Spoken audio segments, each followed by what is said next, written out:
Hey, what's up, MotoAmerica fans? It's Josh Heron. Make sure you subscribe to the MotoAmerica YouTube channel to see all the up-to-date content. Like and subscribe. Don't forget my channel, too. What does it take to be a champion? Natural talent. The ability to take a two-wheeled machine to its very limits. Race IQ. Winning the battle between ego and self-control. And mental fortitude. The strength to stay focused amongst the chaos, both on and off the racetrack. That's what makes a MotoAmerica Superbike champion.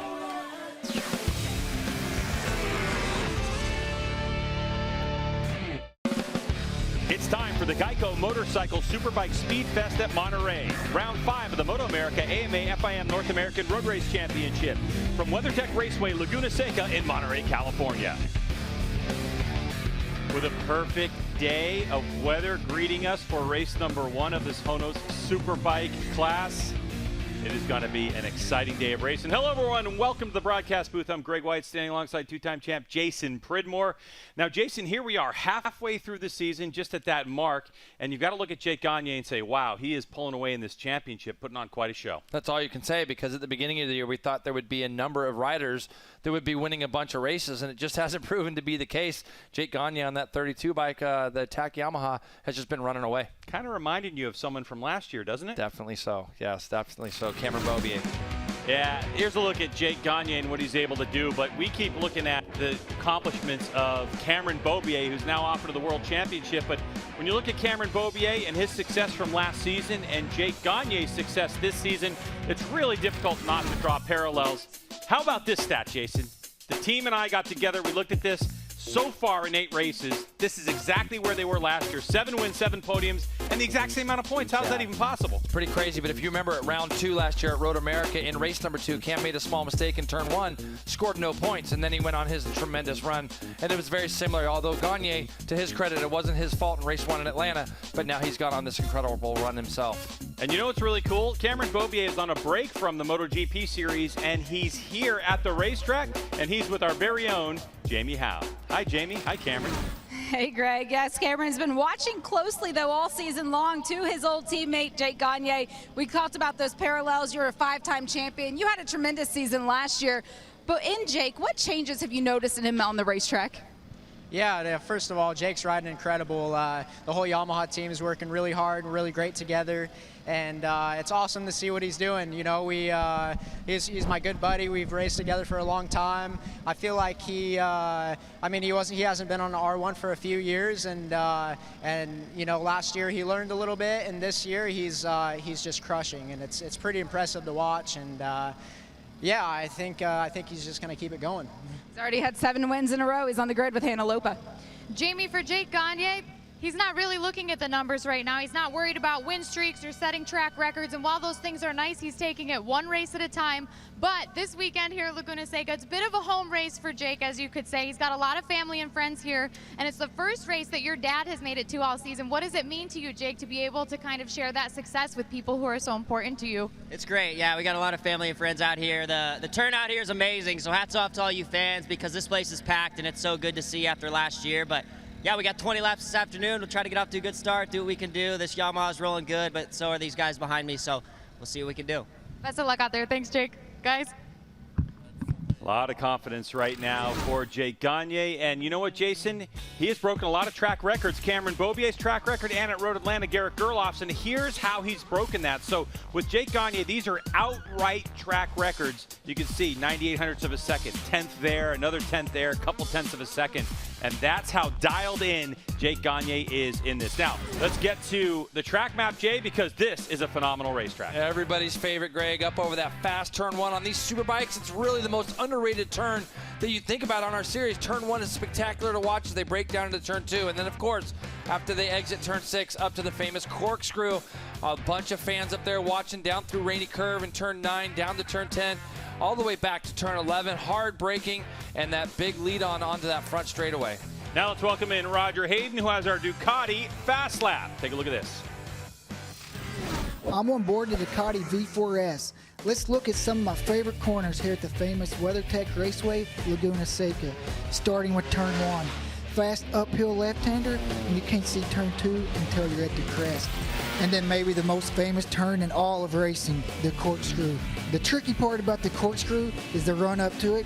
You can't see it until you're at the top. Then it's a tight 3-story drop into turn 9, rainy curve. The track is going downhill, so you have to be careful not to enter too fast as your momentum is pushing you in.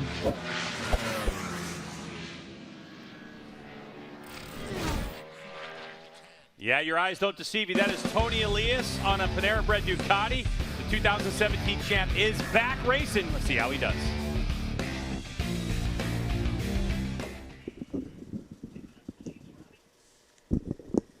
Hi, everybody. Robbie Floyd and Roger Hayden here with you. Our little break before we get started with the HONOS Superbike and send it back to the guys next door. We just saw those stats, pretty amazed, and I was looking through that, and I was talking with Jake about it earlier, and he said it was kind of a blessing in disguise that he had that mechanical, so he wouldn't have to deal with all that perfect season stuff. But, I mean, he is that close. But we're seeing Loris Baz. This is the race that he should have the best chance at winning if he can get dialed in with that bike. Can he make that bike and that tire last for the duration? Because he's been here so many times, Roger. Yeah, this is a track where he's coming to where he's having the most experience compared to all the other tracks that we've been to. So, you know, one thing he didn't have to do on Friday morning was learn the track so he could, you know, that first session could go ahead and start working on getting the bike set up for the race.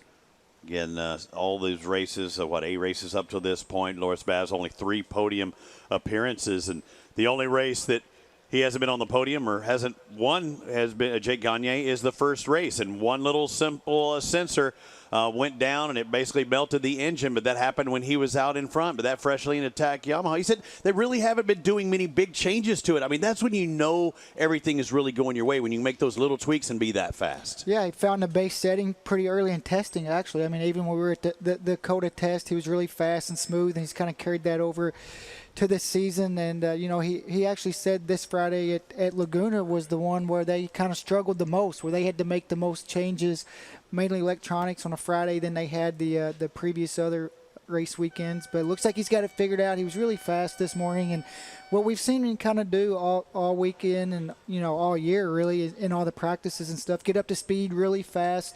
You know, his first flying lap has always been at race pace, and he's been able to do that. You know, the beginning of this race, you know, Washington race 1, he had a 2-second lead on the first lap. So these guys cannot let that happen today. And look at Cam Peterson now. I mean, he could be in the mix as well. He's been looking very comfortable. I know that they've had some mechanical things they've been dealing with, some gremlins for some reason. The wheel speed sensor keeps falling off, or had broken off 2 different times in races.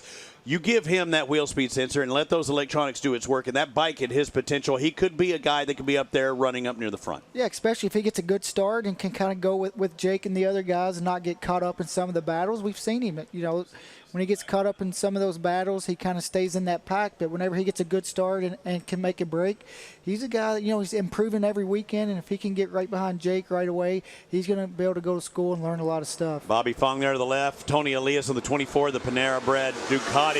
What can we expect out of Tony Elias? So it's good to see him in the field, but really, I mean, what's the best? If he gets 6th, that would be like a win, wouldn't it? It would be, because you have to think about it. This is a huge challenge for him to show up. I know he has a lot of experience, but I just know what it's like whenever when we have the off season and we start testing again, how long it takes to get in the rhythm and figure things out. You have to think he's had 9 months off the bike. Teaching and riding schools and all that stuff is totally different than coming here on a race weekend and racing against these guys. And even though he's raced against Hector Barbera, Barbera's been on this bike for quite a while, getting used to it, been on this track, getting used to it on this bike. We still haven't even talked about Josh Herron, Matt Scholz. These are riders that should be up in the front, and we're going to find out from Jason Pridmore and Greg White just how it's done here in just a bit.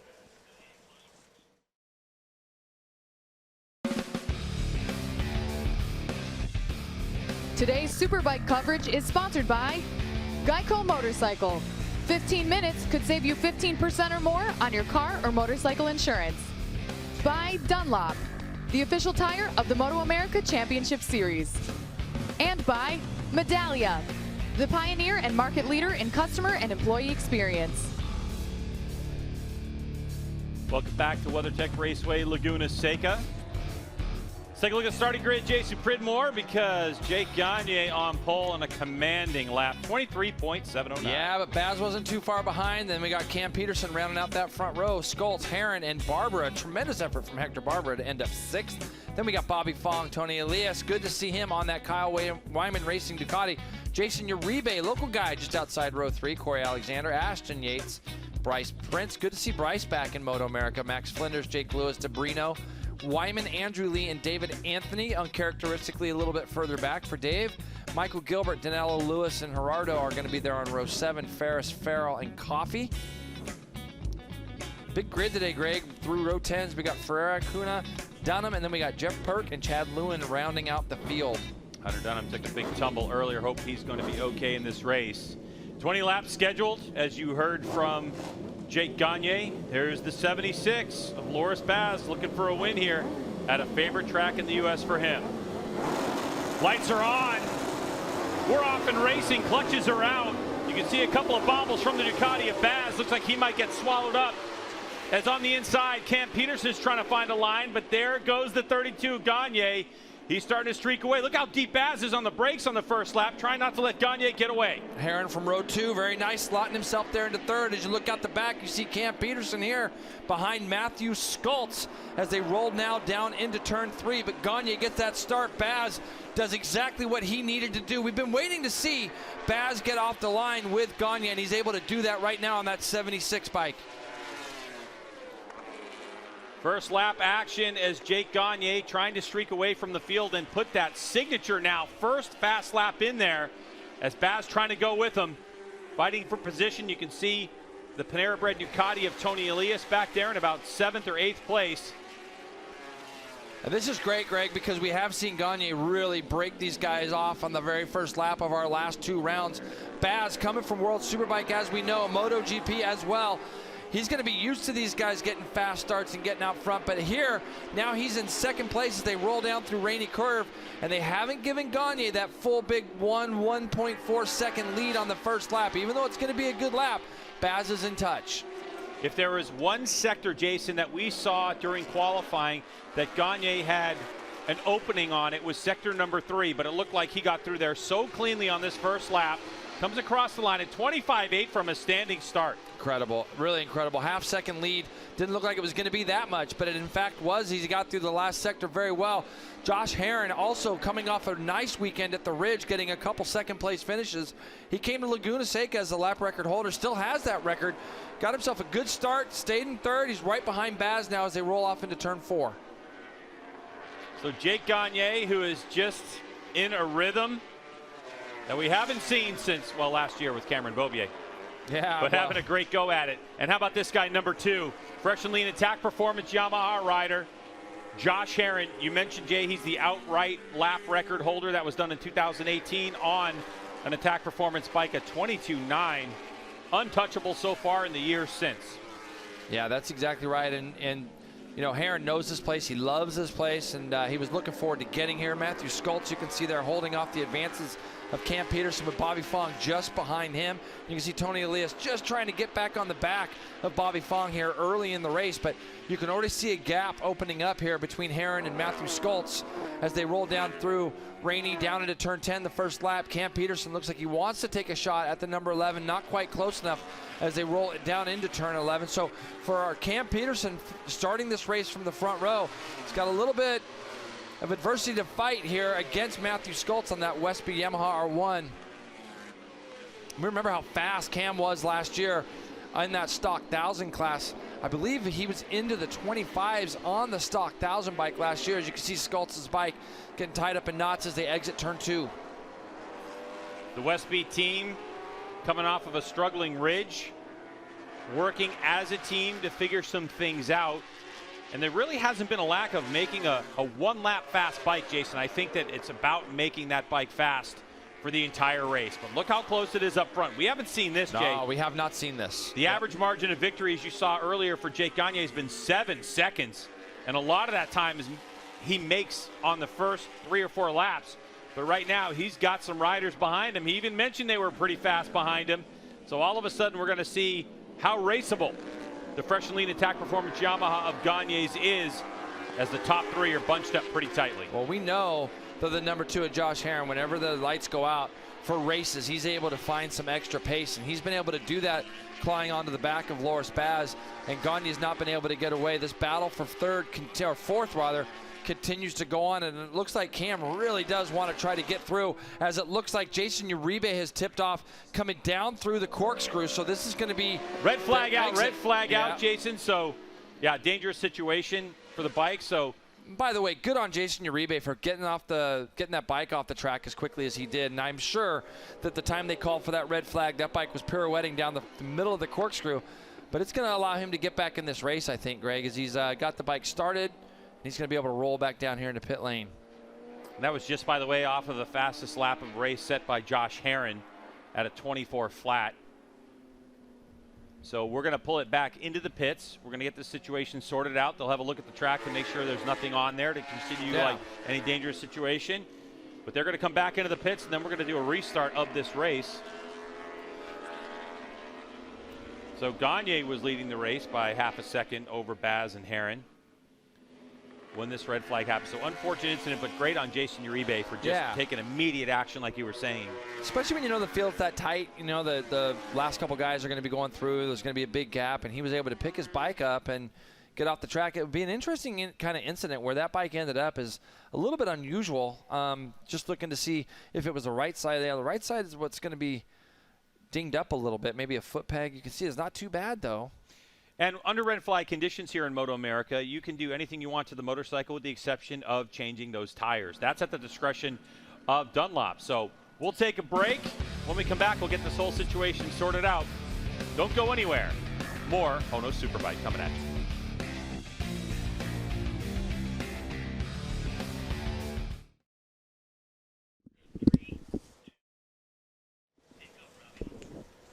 Well, the red flag comes out, and it's just unfortunately one of those cases, Roger, where probably they thought there's no way they could get that bike out of the way. It was in a dangerous situation, but probably jumped the gun a little bit on that one if they had to do it over again.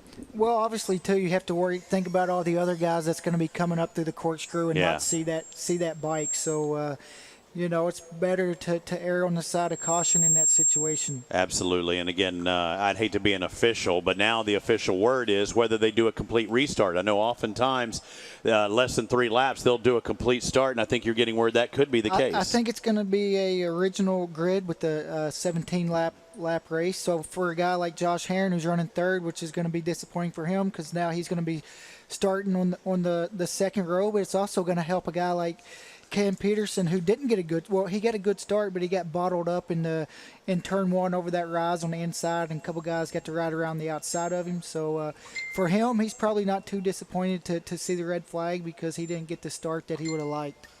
Yeah, that's the deal with Cam Peterson starting on that front row, but when he's on the inside, some of those guys that get a decent drive could kind of choke you out going into that second turn. And yeah, unfortunately for him, he didn't get a good start that first time, but maybe he can get a better jump this time. We did see Loris Baz get a good start, and that's not been very typical this year, and I don't know what the deal is because we do see Kyle Wyman on the Ducati typically get good starts. Yeah, he got a great start and was in second. That's the closest we've seen him to Jake Gagne off the start, and then also you know, that's he's going to be disappointed to see that red flag after getting such a good start. But, you know, this is just part of racing, and it's what happens sometimes. Okay, let's send it down to Michael Hill, who's trackside. Yeah, thanks, Robbie. I'm down here just close to the HSBK Ducati New York team of Loris Baz. The signal's being given down here that it is 5 minutes until the pit lane will open for this restart. You can see there just in the background, Loris took off the helmet and is now putting it straight back on again. So where we thought there may be a bit of a lengthy delay, I can confirm that there will not be a lengthy delay. It's going to be about 3.5 minutes, 4 minutes maximum now until the pit lane reopens and the riders go back out onto the circuit. I can also see down here just on the left-hand side of Loris Baz is Jeremy Coffey. He's still got the helmet off, but looking quite calm and quite relaxed. And a little bit further along is Travis Wyman as well, just sat down here. He's still got the helmet on as well. Jeremy Coffey just getting ready to come back out. Jeremy, let's have a quick word with you if you don't mind. I know you've only got a couple of minutes until the pit lane reopens. A bit of a shame that the red flag came out, but how were those first couple of laps for you? It was actually very fortunate for me that the red flag came out. I had a little bit of a moment coming into turn 1 into turn 2. That last lap, I had a little bit of fluid spilled. we got that seal back up, so we're ready to go back out. Actually got a really decent start. I was able to stay behind like those top stock 1,000 guys in Superbike Cup. So looking forward to a do-over. Okay, thanks. Good luck. Well, you get ready. I said the riders are getting ready to go back out. Let's just go a little bit further up here because Cam Peterson, I did see coming down here. Cam Peterson was on the front row of the grid. He got a little bit swamped into the first corner and looked as though he was about to make a move on Matthew Skoltz. And unfortunately, the flag came out. Bobby Fong we spoke to on the grid. There is Cam Peterson just talking down here. And he gets another bite of the cherry, doesn't he? Because, of course, he will get the opportunity to now restart, and hopefully he can convert that front row of the grid to a bit better start. Sam Lockoff is down here, and Sam, let's see if we can maybe get a word with him. And let's see if we can get a quick word with Sam. Sam, just really quickly, sorry, I know you're just having a chat down here. We don't want to talk too much to the Superbike riders because the pit lane's going to open in about 90 seconds. Talk us through your perspective from the Supersport race and thoughts about what your teammates can do in this one. Yeah, you know, obviously they're my teammates, so I want them to do as good as possible. But the heat isn't too bad compared to the ridge, so I think all of them should be pretty good. Just hopefully all of them got the right setup, and they just got to put away the laps. Okay, thanks, Sam. And I think we can now go over to my colleague Jamie Howe, who's with somebody else. Well, Tony Elias is back in MotoAmerica. I talked to him earlier today. It's his first time in 9 months really getting any experience. He got to start that race, and Tony, you still have the helmet on, but now you get a second shot at a first-time start today. What did you learn on that first lap that you can apply to here? Well, I think the bike is better for this race when we start. We just made a little small change in the back. And I was not comfortable with, so this red flag, when I saw it, was like, oh yes, that's really good for me. Anyway, it's not easy, but I'm just happy to be here, enjoy this moment. That nerves on the grid make me feel alive, make me feel racer again. At the end of the day is what we have in the blood, and is what we need and we always need. So very grateful for this opportunity to Kyle Wyman. I love that. It's what we do. It's in the blood. I love that. Good to have you back here, Tony. All right, thanks, Jamie Howe. Man, I haven't got to see Jamie Howe. She's always on the move, trying to get that scoop for everybody. We're going to have a complete restart here in just a bit. I can't wait to see what happens next.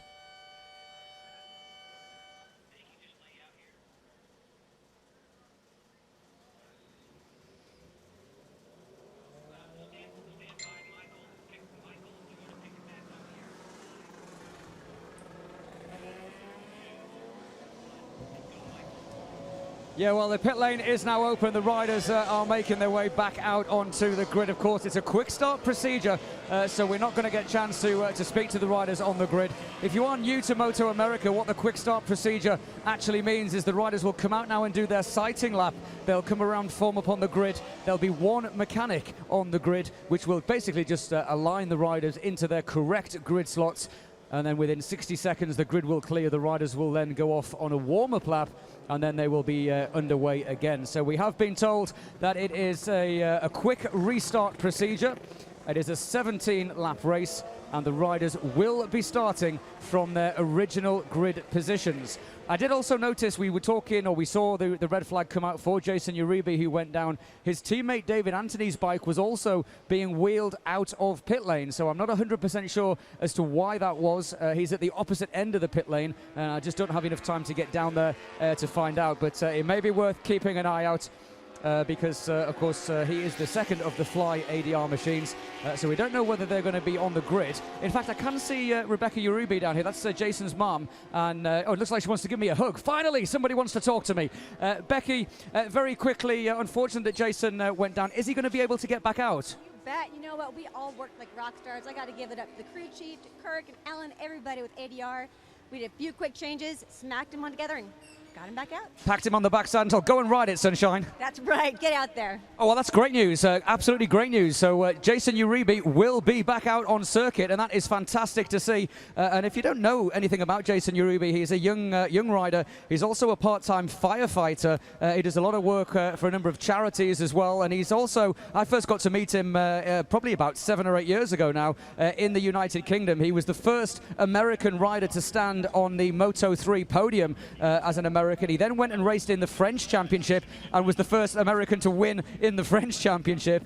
He's been a top 8 finisher in the CEV Moto2 European Championship, and he's now here full-time in MotoAmerica, and I'm absolutely delighted to see that. And for those of you that are coming to the party in the paddock tonight, I tell you what, when this boy decides not to race motorcycles, he could release an album, because this boy can sing. So it's going to be interesting to see what he can do. And I can see Jason Uribe now just taking his position. But guys, just before I head it back to you, I do not see David Anthony. So it does not look as though David Anthony is here. And as they're about to clear the grid, Roger, back to you. So David Anthony not going to take his original grid spot in 17th. You see Loris Baz, who had probably the best start we've seen all year for him. Roger, he's looking for another repeat of that. The 45, again, will start inside his original grid spot. Needs that better start. When Michael was up here, he looked and said, hey, we might have a race today, boys. We got the top 3. And I go, it's still early. And that was the case. It is still early. But we saw Josh Herron wanting to get racy early, as we typically do. Yeah, Josh was definitely looking racy. So hopefully he gets another good start. Another thing to kind of watch for is sometimes, you know, different tires or different guys don't respond well when the tires get a little bit of a heat cycle and they get really warmed up. It's almost like a practice. Sometimes you see guys beginning of practice go out with a new tire and they come in, make some changes to the bike, and they go back out. Sometimes their grip isn't, you know, what it was when they first went out. So it's going to be interesting to see if any of the guys kind of run into that issue. We saw Bobby Fong with a decent start. We saw Tony Elias up there at the front as well. Again, this is going to be a complete restart, so they'll take their original starting grid spots. Quick start procedure, so the next time they pull up to the line, they will be getting ready to go. And Roger and I will send it back over to the guys next door in here less than about 30 seconds. But again, the first race of the weekend for the HONOS Superbike class, and Jake Gagne has been on a roll. Other than that first race, stop number 1, he has won 7 in a row, much like Cameron Beaubier winning 7 of the first races last year. Let's get back over to the guys next door and race number 1.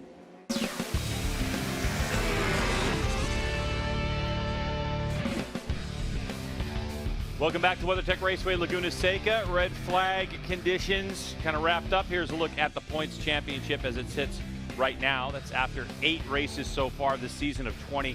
Gagne with that 44-point lead, trying to extend that over Matthew Skultz, and Herron trying to make up some points as well. Loris Baz surprisingly down the order.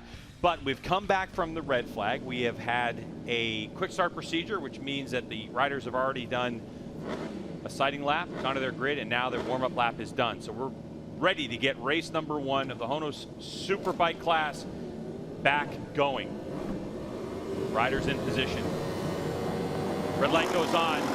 Gagne's got a good launch again. Baz trying to move over. Cam Peterson on the 45. Look for Herron down into turn 2. It looked like he got a pretty nice jump down the outside. And Baz gets swallowed up. So Loris Baz on the inside. Cam Peterson now launches himself into second spot with Josh Herron there as well. But it's the old 32 out front leading the way. And this is what Cam Peterson's been telling me he wants to do better. He wants to get off the line with Gagne, go with him on that first lap. This is one thing he said he wanted to work on more than anything in the last half of our season. And right now Cam, because he gets awful loose on the exit of turn 4 there, Greg, on the run down to turn 5, but he's held his position nicely. Oh, up the inside goes Hector Barbera on Tony Elias. So that's for position. The BMW rider will take that spot. Looks like back in 8th place. But the fresh and lean attack performance Yamaha of Jake Gagne starting to set sail. Cam Peterson on the M4X Star Suzuki has had a great run as of late. Of course, we saw Josh Herron, number 2. A bit of a mistake going. Wow. So up the inside goes Baz to take a position. So the door opened for a moment, and Baz took it. Just got in there deep, did Herron at the top of the hill, and Baz didn't think anything of it. Now the big benefactor in this red flag's Cam Peterson. We saw him stuck behind Matthew Skultz early in the race for those first couple of laps. This is going to be a lot nicer position for him to be in, chasing his friend Jake Gagne out in front. He's going to be able to get his head down, get into these consistent lap times. Baz has got some work to do now. 26-1 that time from Jake Gagne from his standing start. Not quite as fast as we saw in the first part of this race. Left part of your screen, another replay. You see the two going wide. Yeah, Herron just gets in there a little bit wide, and Baz just sneaks up the inside of him and has the line as they go down through the corkscrew. That was probably a little closer than it looked on our screen even, and as they go down that hill, it gets pretty tight to the right there, but Baz was able to make that pass go, and it looks like Herron's dropped back a little bit further. I thought he was in deep into turn number 2, and you can see, Greg, he's way back there now. Yeah, so Josh Herron back just in front of Tony Elias, unless there's a problem. But now Loris Baz, the 76 on the Warhorse HSBK Racing Ducati New York entry, has got on the back of Cameron Peterson. And Baz loves attacking up at the top of the corkscrew, but Peterson giving him no room. Where's Baz going? Is he going to make that one stick? That was crazy. Wow. That was a big move. He had a run on him, and it almost looked like Cam surprised him by how much he slowed down at the top of the hill. Baz put himself on the outside, looked like to maybe follow through, let go of the lever, and was able to go by. Now Cam Peterson looking to go up underneath as they exit turn 10, set something up at 11, but he's not going to be able to do it. Baz has this position as they come down the start-finish line again. Yeah, Cam Peterson looked like he might have had a little bit more running corner speed through 11. Didn't need to get on the brakes that hard. Had to avoid Baz.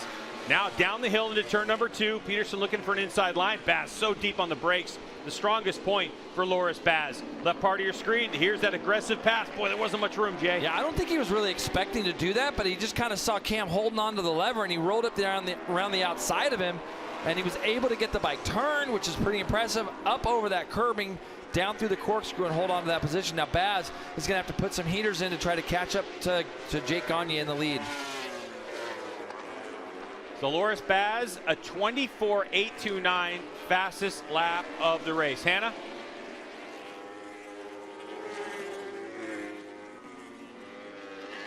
Yesterday I talked to him about setup. He was having some issues. They went in the wrong direction, but rear grip is much better today than yesterday. If he can start strong and stick with this lead group, he knows he has the potential to podium, but he's still chasing that elusive win like you mentioned. But because he's been here before, it helps a lot. He's ever the optimist. He feels like his experience over the years has taught him patience. He knows that if he keeps working hard, the result will follow. Yeah, and Jason, talking to Loris Baz today, we talked about yesterday, and when the riders first showed up, there was just a complete lack of grip, and we could see people throwing themselves off the racetrack. Lap times were down.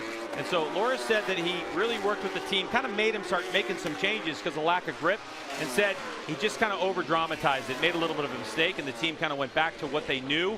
And this is what we're seeing right now is Baz trying to hold on to Jake Gagne's lead right now. Gagne goes 25.2, Baz 25 flat, so another couple tenths of a second. Baz is definitely on the move, like what I'm seeing from the M4 X-Star Suzuki of Cam Peterson. Now here's two South Africans going at it as Matthew Skoltz on the Westby Racing Yamaha has caught the Suzuki man. Matthew Skoltz went 25.1 that last time by, so he's got some pace as well. Skoltz had some issues yesterday in qualifying and then in a couple of situations. Jamie, what you got for us?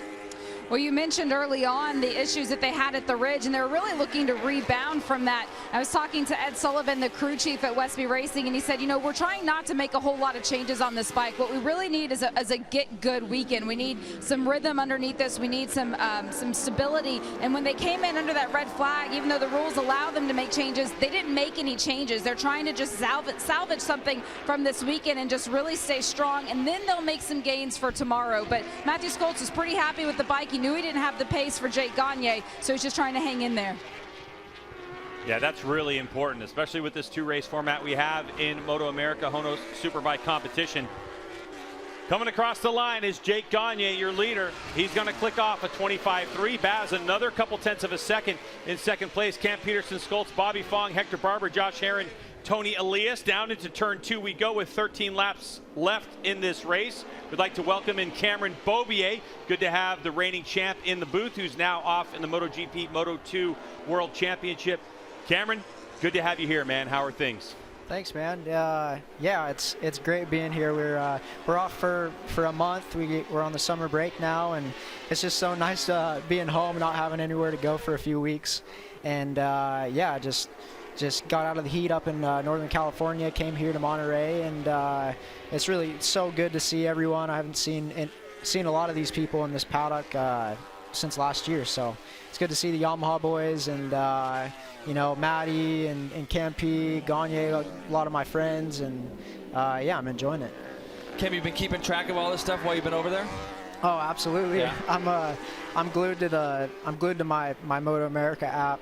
When they're out there, I'm glued to live timing, all that stuff, and oh yeah. Well, one of the questions I think I would have for you, just thinking about things and seeing what Jake Gagne's done this year, dominating the championship. You were his teammate last year. Is there any one thing that you can point out that maybe looking at data, or if you got to see Jake's data, is there one thing he's doing better this year that maybe he could have learned from you, you know, being your teammate last year? I think that he's just kind of calmed down on the bike a little bit and let the bike do what it wants.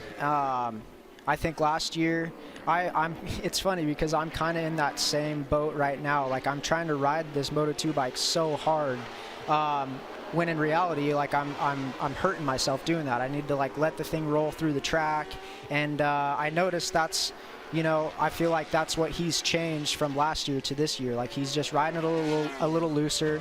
This is his second season on this R1. He rode an R1 a few years ago, super stock trim, but you know, it's not the same. Oh, there's stuff there. Heron doing his thing with Barbara there, obviously, and I agree with you 100%. We saw when he came to the COTA test, he just looked like he was more relaxed on the bike. He wasn't as frantic on the bike, and you know, I've made the comment this year, he's looked a lot like you in the sense that when he goes into corners now, you can see the bike is a lot more underneath him, and I think some of that will go to the feedback that he gives to Richard as well. Yeah, I mean, what he's doing is pretty impressive. I know even last year, I mean, everyone knows how much talent he has, and he's just showing everyone now, you know.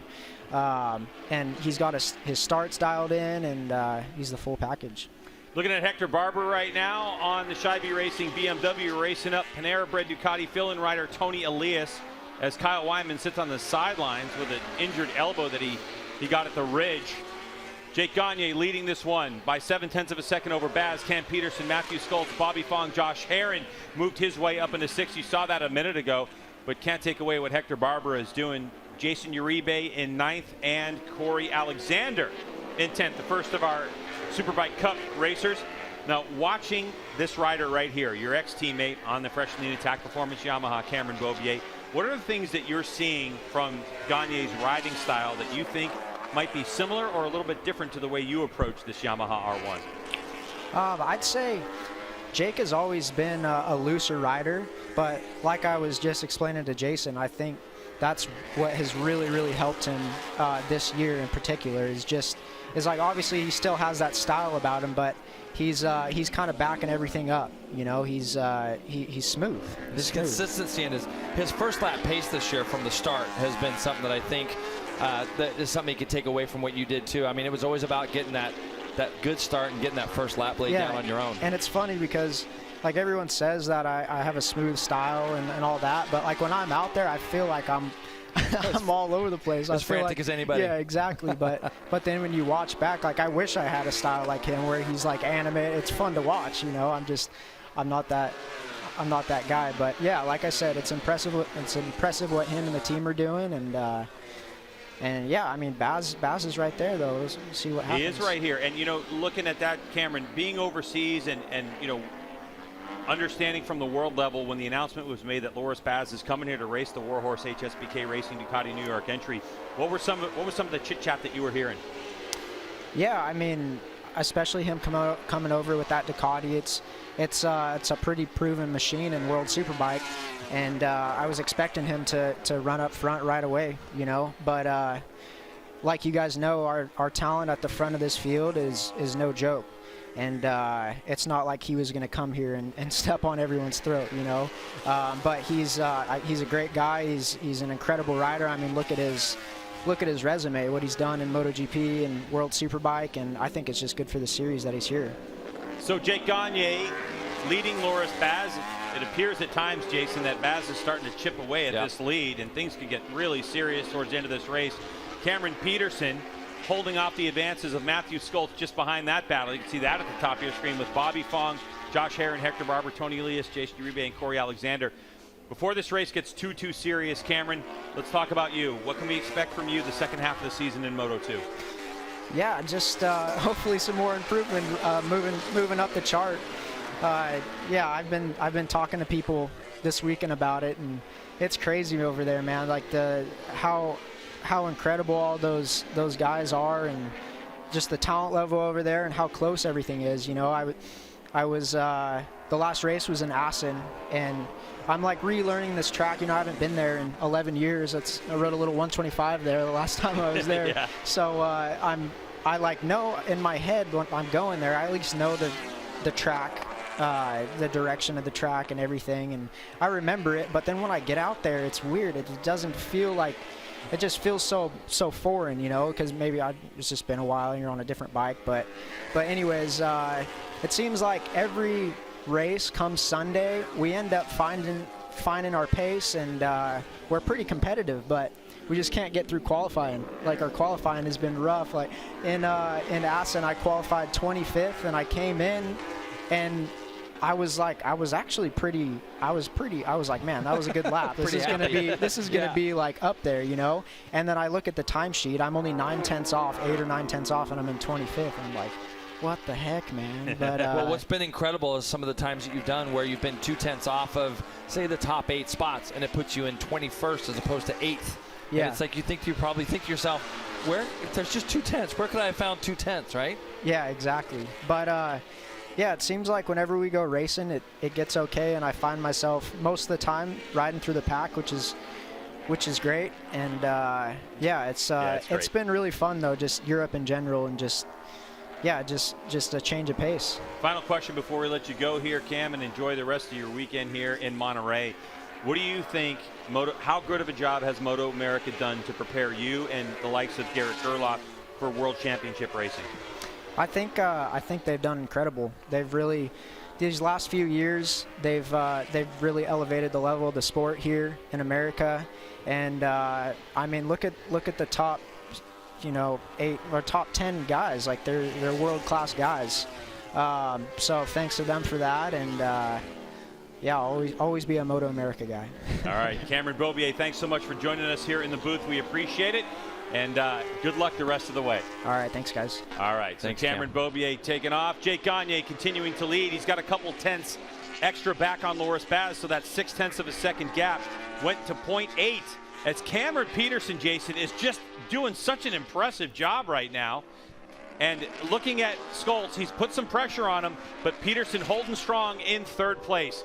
Back to the number 2 of Josh Herrin, still circulating in 6th place after a couple miscues early on in this race. Yeah, something weird happened with Bobby Fong a few laps ago while we were talking to Cameron, because he was on the back of that group up ahead, and then next thing you know, he's been going a bit backwards. So I'm looking at his lap times, 27 flat that time for Bobby Fong, but he was behind Scholz and Cam there for a bit. Herrin was back there racing with Barbara. He is now broke that away as well. So Herrin's starting to move forward again. We're going to have to find out from Herrin what happened to him on that 2nd or 3rd lap going into turn 2, where he must have ran a little bit wide.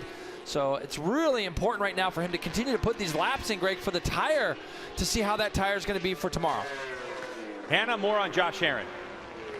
Josh was really riding a high at the Ridge, double podium weekend for him. He was feeling so confident. He said this weekend he's looking for a little bit more confidence. And when I talked to Richard Stamboli, he said Josh is really trying to figure out gearing. Power delivery is a little bit different at this track. Grip is very tricky, but for Josh, he's been spending the time communicating with the team really well.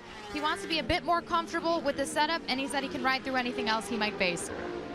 Yeah, you know, and speaking of grip at this racetrack, Jay, I think it's the first time in a long time that I've seen so many in certain corners, so many black marks of, you know, left on the racetrack. Is a lot of these motorcycles are spinning, but the grip has really seemed to come in today. Yeah, no, it's definitely gotten a little bit better, it would seem, getting some rubber laid down there on the racetrack. And Herrin right now just trying to get going again. He, you know, Greg, before this race got red flagged, he went 24 flat in the opening couple of laps. So he had the pace to go with those guys at the front. Right now, 24.8 is the quickest we've seen in this segment of the race after the red flag. But looking at his last time through, 26 flat. So he's about 0.9 off of the leaders. And man, we've got a gigantic pack of guys going through here. You can see Corey Alexander, Jake Lewis, Travis Wyman. There's Ashton Yates, Bryce Prince, Andy DeBrino, Andrew Lee.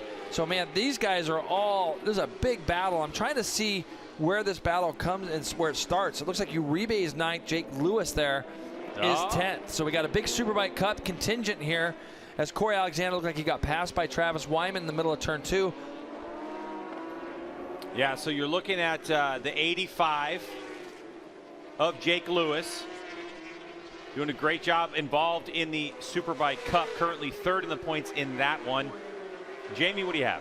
Well, leading the Superbike Cup is Travis Wyman, but it is only by 1 point over Corey Alexander. And the struggle for Travis this weekend has really been all in the braking. He said it's really been going on for 3 weekends now, and it's a confidence issue. He said he's going to the brake, and it's really just like a sponge. He's having to lift out of the throttle in order to get the bike slowed down. He just doesn't have what he needs underneath it, but they don't have anything else to give him either. So he's having to adjust his riding style and the way he gets around this racetrack just to compensate.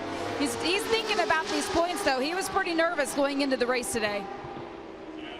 A lot on the line in Superbike Cup for Travis Wyman, Corey Alexander, and Jake Lewis, especially a season-ending big bonus. Yeah, look at all these guys. These are all stock 1,000 guys as well, Superbike Cup guys. Bryce Prince, really nice to see Bryce back. He's had a great chat with him yesterday. Pretty happy with his life, running a dealership in Bakersfield. A lot of high-performance stuff coming from Bryce Prince as well. Good to see him here. He's been doing some club racing again. Just seems generally a lot happier. We've seen him win championships here in MotoAmerica and Superstock 600 back in the day. Just behind him, Ashton Yates and Debrino. Debrino had a good run at the Ridge a couple of weeks ago, his home track up north. So the 62 there, Debrino also running around in the Hooligan race this weekend as well. I believe he got pole position for that. And just behind him, Andrew Lee doing his own thing this weekend on that motorcycle. As we go back up to the front here, Gagne looks like he's just started to break away ever so slightly. Last time by it was 0.9 seconds. That looks like it's probably been up to a second now. All right, Jason, as we come onto the front straightaway and Gagne is going to take another lap, let's go ahead and focus in on Jake Gagne. Why don't you take us for a lap? What are you seeing from the riding style and body position of Gagne? Well, the main thing that you're going to see is exactly what Cam Beaubier was talking about. There's not as much franticness now in the way Gagne rides. You're going to see the bike not getting as loose as it normally does. All into here last year and so forth, when we saw him chasing, the bike was always out of shape. The level of how he breaks into corners now and how he comes up onto the lever, talking to Richard Stamboli, he's not using as much brake pressure as maybe he was in the past, and maybe not as much as other people are still using. He comes up onto the controls very, very light. And last year when we watched this bike come into corners, Greg, it was all over the place, moving around. Some of the stuff that you see now with the acceleration is going to be him getting that tire a little bit loose and the electronics controlling things a little bit more for him. But the control and the smoothness of application is really shined through this year for Gagne as he now comes up over the top of the hill into the Corkscrew.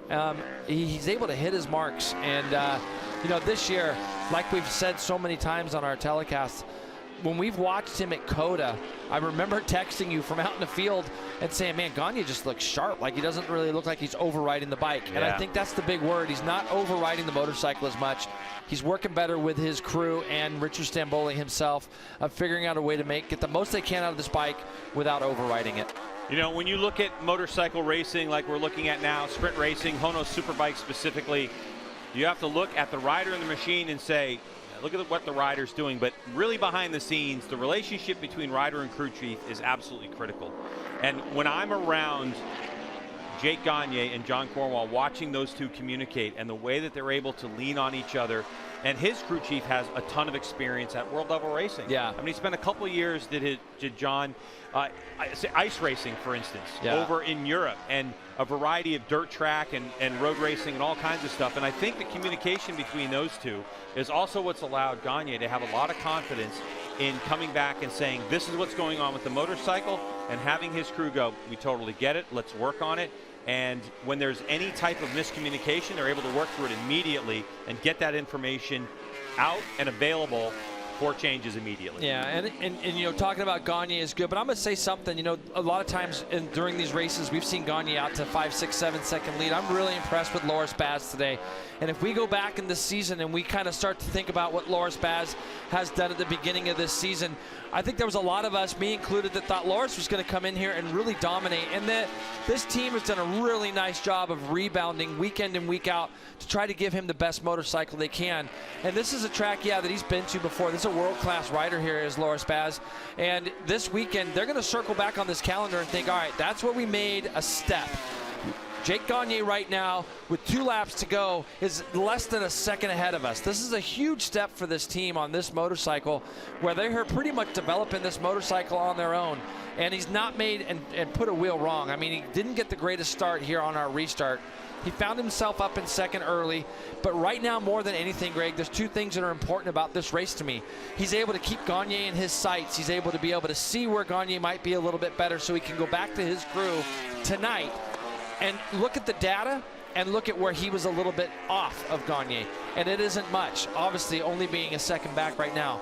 But now tomorrow, what changes do this team make to get that extra little push so that they can give this number 32 of Jake Gagne a little more run for his money? Yeah, I can't help looking at the gap between Jake Gagne and Loris Baz. It's been fluctuating between 1.1 and 0.8 seconds, and say that second race start is really kind of what set Loris on his back foot. He had to make some passes. But the Warhorse HSBK Racing Ducati New York team will go back and take a look at this Panigale V4R that is a factory spec World Superbike spec machine, with the exception, of course, in MotoAmerica with transmission. But beyond that, this thing is full-blown factory, and it's quite a machine.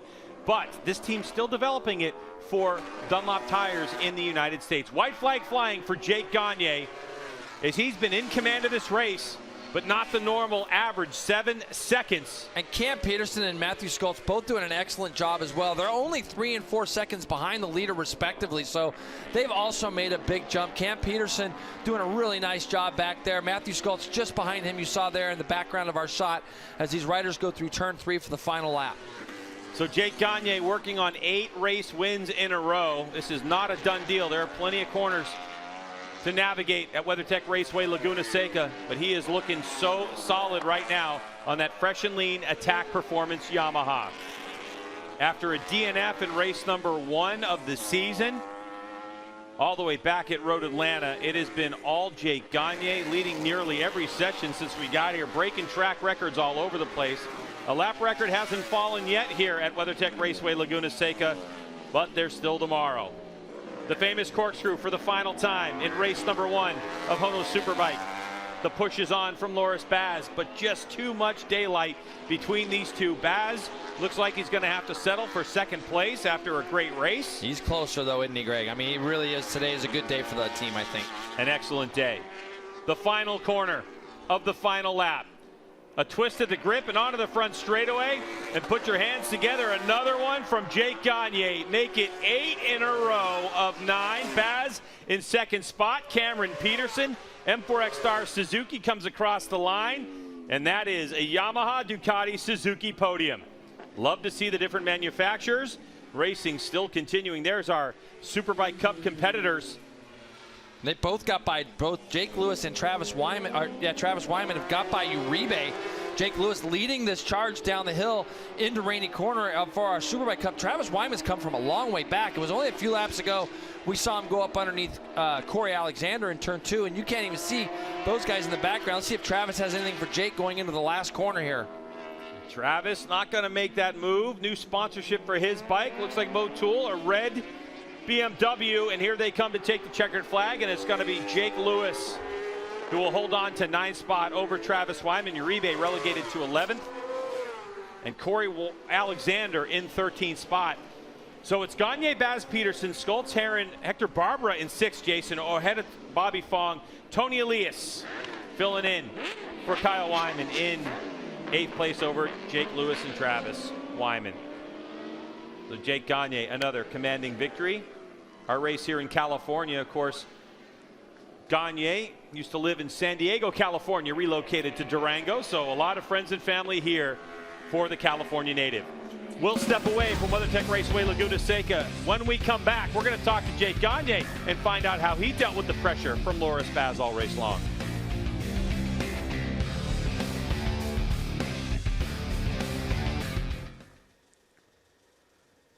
Robbie Floyd and Roger Hayden here with you, and somewhat a snoozer for that first position with Jake Gagne getting the start, getting that hole shot, and just staying there. But Loris Baz keeping him very honest throughout the race, but also a strong run by Cam Peterson back there in third. At the end, he was still 3.5 seconds from first place. That's probably the closest race we've seen, minus the Atlanta race where Loris Baz went off when he was trying to get by Jake Gagne. Yeah, it's definitely, another race when Cam Peterson got third. He was only 6 seconds back, but this is the closest he's been to Jake Gagne, 3.6 seconds. So that's something to build on when you're a guy like that. That's what you're trying to do, close that gap to the guy in first. And Loris Baz, if he would have maybe got he didn't get to start the second time that he did the first time. He had to make a couple passes. That could have maybe been the difference of the race. Maybe he could have, been a little bit closer and hung on and maybe learned something and picked a few things up. But they were just kind of going back and forth each lap, a tenth here and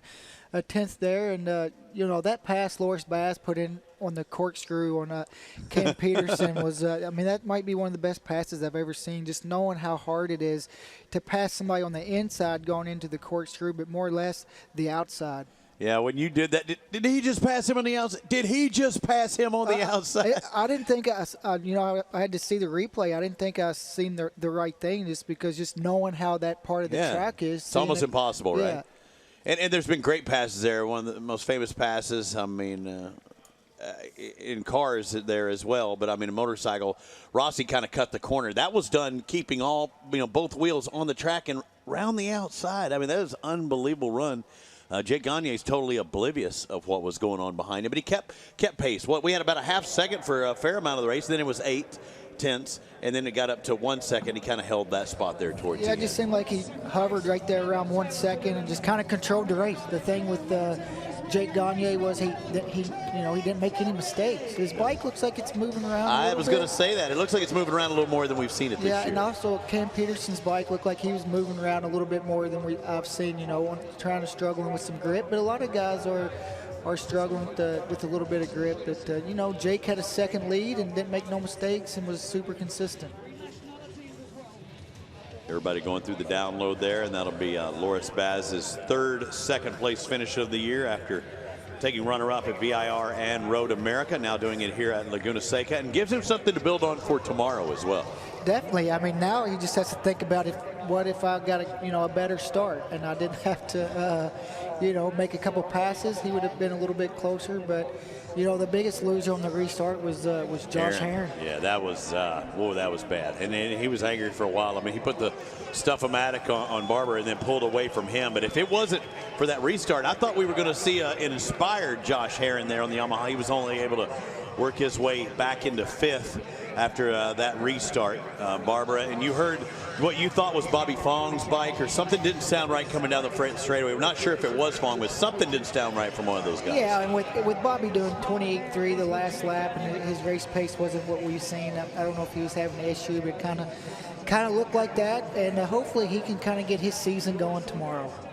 Cam Peterson ready to hit that podium another time for him. He's getting so close, just looking for that one more step, 2 more steps up on top of the box. Let's go back to the guys next door.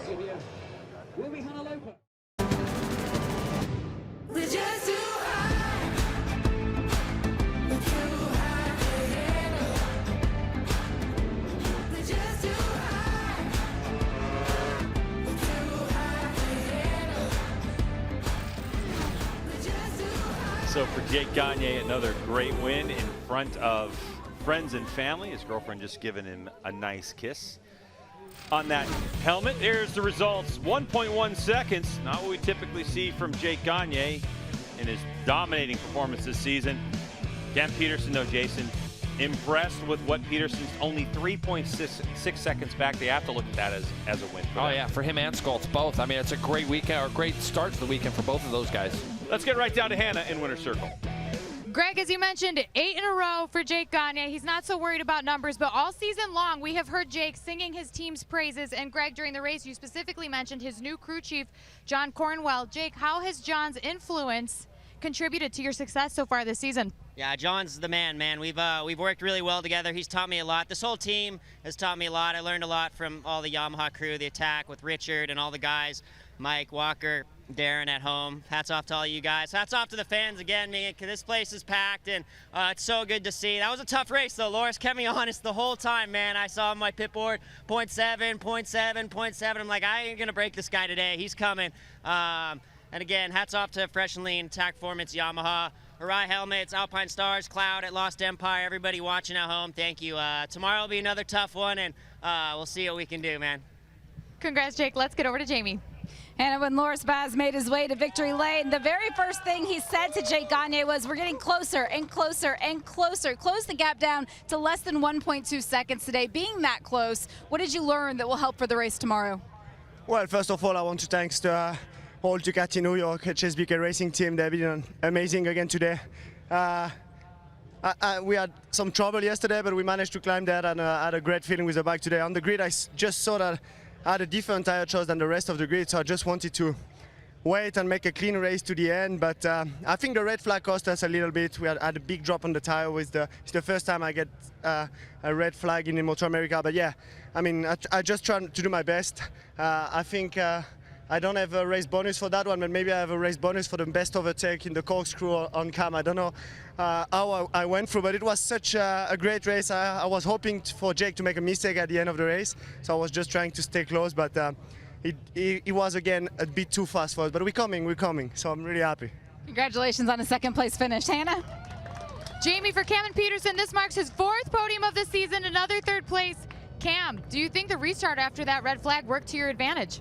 Yeah, 100%. I mean, I hope whoever went down is okay, but for sure that red flag played to my advantage big time. I got such a horrible start the first race, and I could see the front 3 guys starting to get away, and yeah, I was getting a little bit frustrated. But yeah, I made up for it in the restart, you know, managed to get a good start, and then, you know, followed Jake for 2 laps, I think, and then yeah, Loris did an unbelievable move on me going to the Corkscrew. I mean, I saw him come by me on my right, and I was like, what the hell? Had no idea how he did that. So hats off to Loris and Jake. They rode an awesome race. But seriously, once again, hats off to my team, the whole M4 X-Star Suzuki team. They bust their butts, and they just given me the best possible bike every weekend, and it's allowing me to show that, you know, I can get on the podium and do my thing. So hats off to my team, and you know, another special one. This is my mom's first race of the season. She's never seen me on the Superbike, so to get a podium for her on her first weekend out was pretty special, and so that's awesome. And then thanks to all the fans for coming out. It's a great turnout, so awesome to do it in front of them, and let's put a show on for them tomorrow. Cameron Peterson rounding out your HONOS Superbike podium. Guys. Yeah, that was something special. And this is the pass we're talking about. Where did Loris Baz figure out to do this one? I don't know. There's more coverage coming at you from WeatherTech Raceway Laguna Seca as Jake Gagne wraps up an impressive victory. We'll have more coverage after this.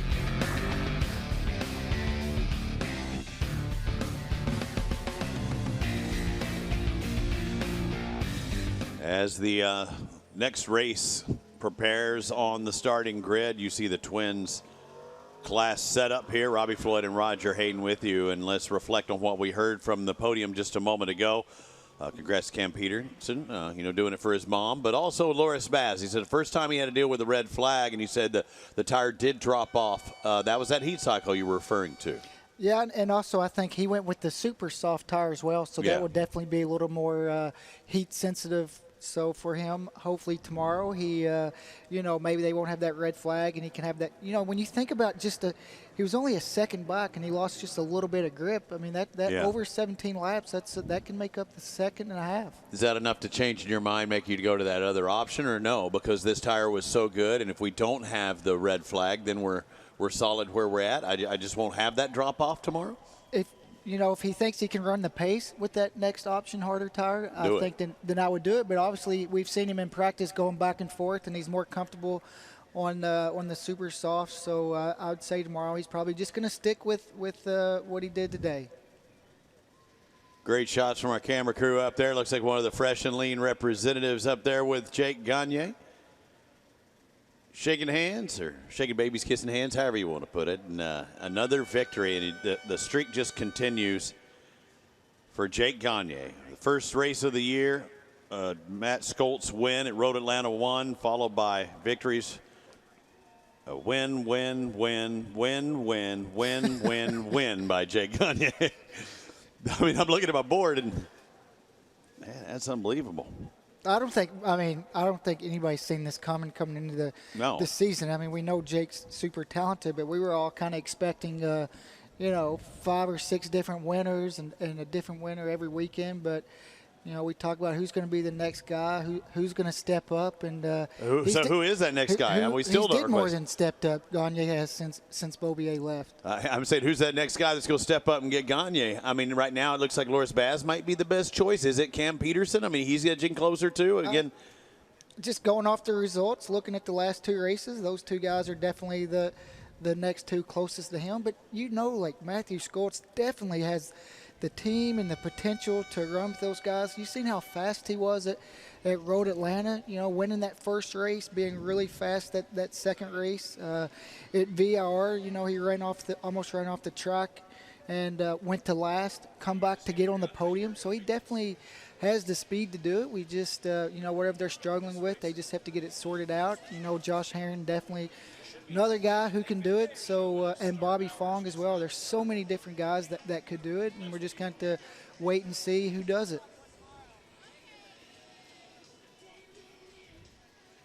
One of the benefits of coming to a MotoAmerica race, you can watch it at MotoAmerica Live and MotoAmerica Live Plus, but coming out here, seeing in person, fist bump with Loris Baz or Wayne Rainey or Matty Scholes, Cam Peterson. Robbie Floyd. No, not me. Roger Hayden. Nobody wants to fist bump me. No, Michael Hill, he's a fist bumping machine. Hey, who was my fan? I had one, Brad Ward. I think you recall it. I had one fan out there today. It's all good. It's all good, brother. Getting a selfie with the winner today as well as we get ready for the Twins Cup, their one and only race this weekend. And on to the press conference. We may even get to hear a word from those guys. If not, you can always log on to MotoAmerica.com. They do post a lot of the press conference information there. And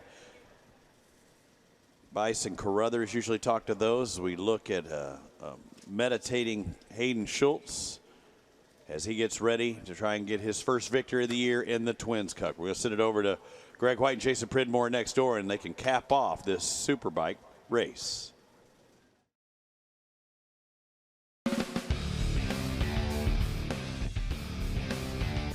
Today's Superbike race coverage has been sponsored by Geico Motorcycle. 15 minutes could save you 15% or more on your car or motorcycle insurance. By Dunlop, the official tire of the MotoAmerica Championship Series. And by HONOS, the apparel brand promoting talent within the adrenaline sports realm. 56 points, now the lead for Jake Gagne over Matthew Skoltz. Josh Herron losing a little ground on Cameron Peterson, so now that gap only 10. And Loris Baz works his way from 6th to 5th. Well, that'll do it for us this one. Jason, what do you think about tomorrow? I think tomorrow's going to be interesting to see what these guys come up with overnight that followed Jake Gagne home today. For Hannah Lopa, Jamie Howe, and Jason Pridmore, and Cameron Beaubier, I'm Greg White. We'll see you tomorrow.